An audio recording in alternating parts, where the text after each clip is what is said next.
Today, welcome to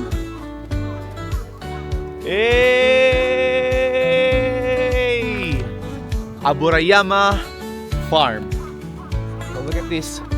So dito sa Aburayama Farm, merong forest adventure din dito.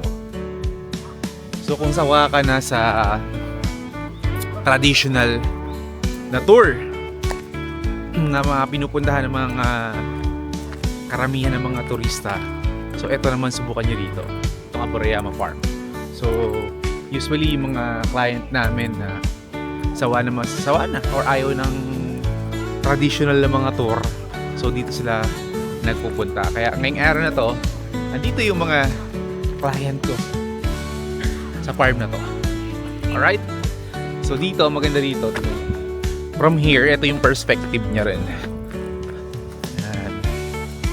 Ayan, may playground dito for the kids. Ayan. Ang laki niyan. Diba? Sobrang ganda. So from here naman, ang perspective dito, ayan. Dun. So andun yung mga farm. Ayan. Andyan yung horse riding also. Tapos from here, ito. Yung mga restaurant dito. Ayan, may mga restaurant din dun sa taas doon. Ayan.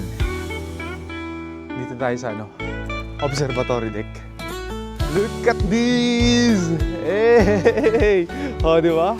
Sobrang ganda! Aburayama Farm, Fukuoka. Sobrang ganda rito.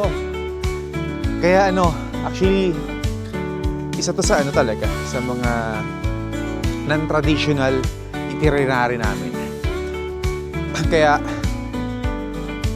kung sawa ka na again sa mga traditional na tour, itry nyo yung mga ganitong experience kasi sobrang sulit yung hindi ka nagmamadali, di ba? Dapat ma-experience nyo yung mga ganitong places.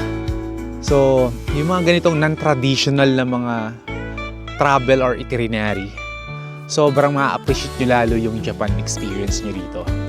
Kaya, para sa smooth and comfortable travel experience nyo dito sa Fukuoka, i-message nyo lang ako. Let's go travel Fukuoka and Kyushu!